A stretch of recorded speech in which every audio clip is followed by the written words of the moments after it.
Greetings to you all today. Before I start, can I say that one of my comrades who helps co-run the Tottenham Defence campaign, Estelle de Boulay, says she'd love to be here with us all today, but she's managing that case that's broken in the Guardian today about racism with the police, and where she's got a recording of an incident where the police are using that word against a young black man. So she's got to be there today, but she wants everyone to know that she's here in solidarity, and when they call us, she wants to believe that we'll go and support them. I was also supposed to be here today with Carol Duggan.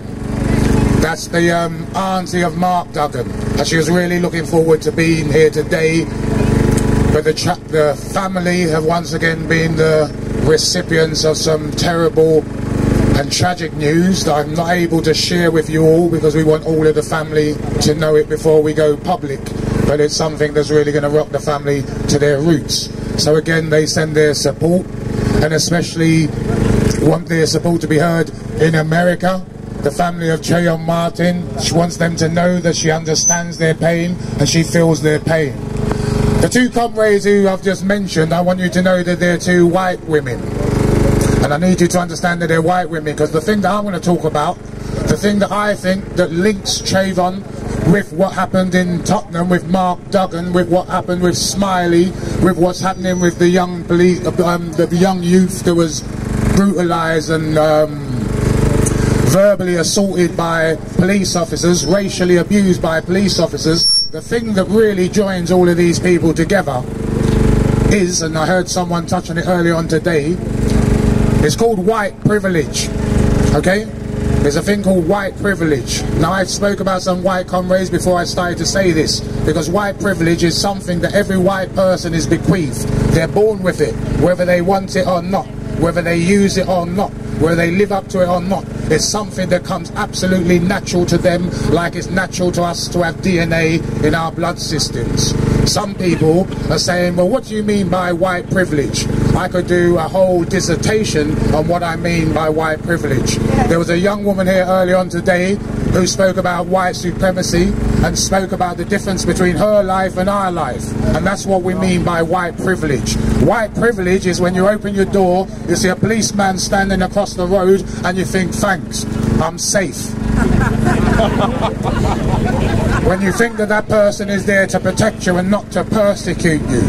White privilege is about white people owning the power structures. Not only owning the power structures, but thinking that they can set the agenda and tell us what to debate. Like I saw a white newspaper printing a story the other day trying to tell me and Brother Lee which fights we're supposed to fight, who we're supposed to stand up for, and when we're supposed to stand up. Although they don't know, of course we cried tears for that young girl. Of course we cried tears. But the white power structure will frame the argument as they want to frame the argument. So on August the 4th, they told you that Mark Duggan was a gun-toting gangster who shot at police officers because they controlled the white power structure. The police, the IPCC and the media. They clubbed together and they put out what they wanted to put out. They told us that there'd been a shootout until we forced them. We forced them to acknowledge that that was not the case. And in between, we got a little angry and we had to burn down some shit. I don't support that. I want everyone to know. I heard what the brother said to me before. I wasn't happy. I wasn't happy to see my neighbourhood burning down. I wasn't happy to see it happening. But I understood why those young people felt that they needed to do it. Because they wanted to undermine white privilege. Because there's only one thing that we find that we can use to counteract white privilege, and that's our anger. That's our anger. White privilege is about running those power structures.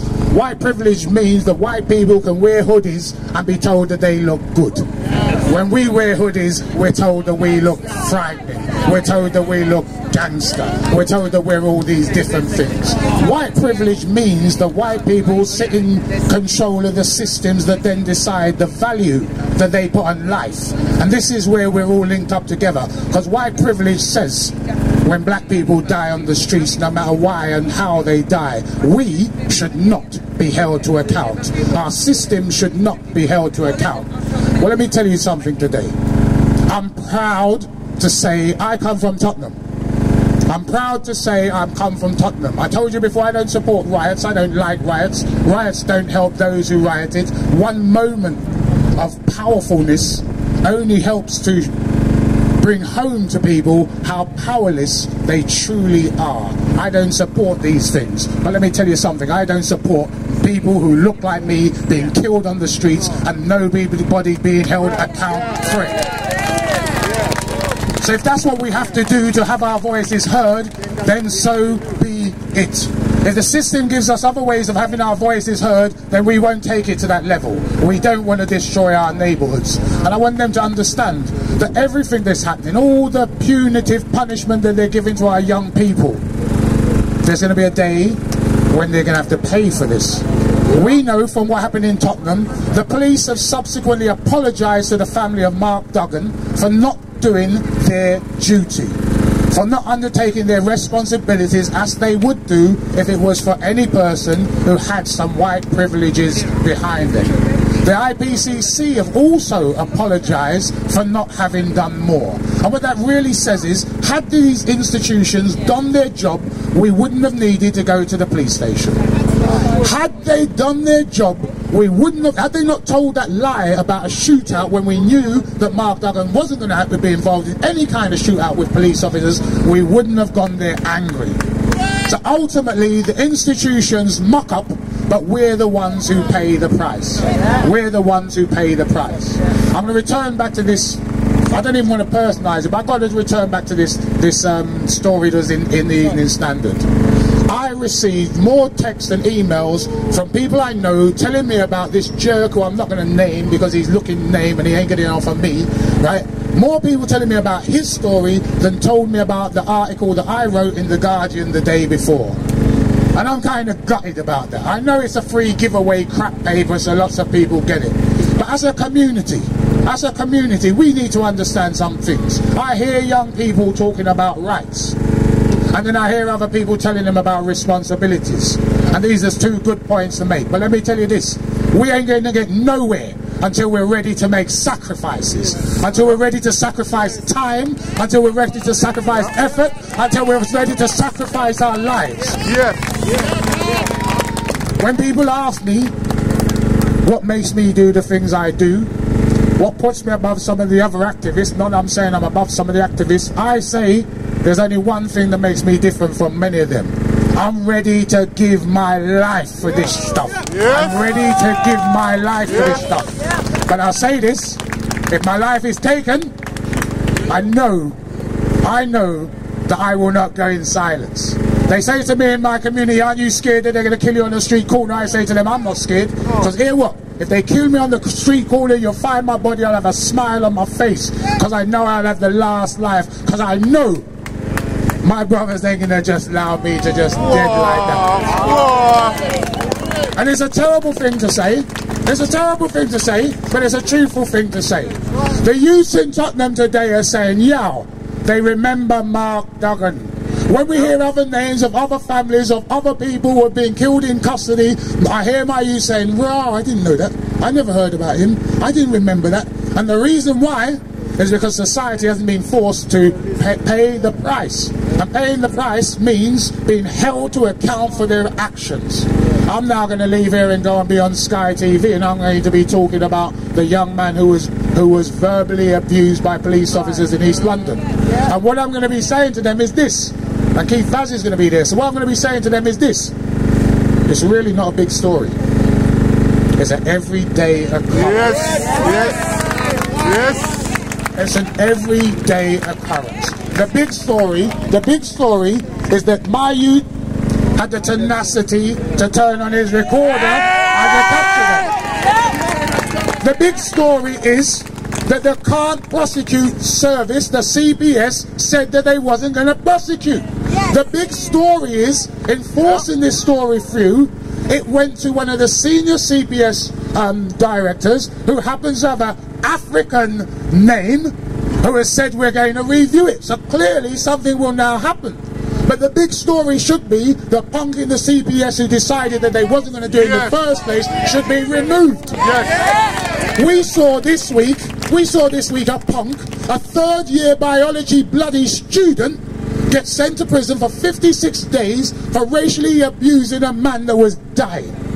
I heard on Question Time some people that I have respect for, like Simon Jenkins, someone who was talking really well all the way through until they came to this, and they said, what do you think?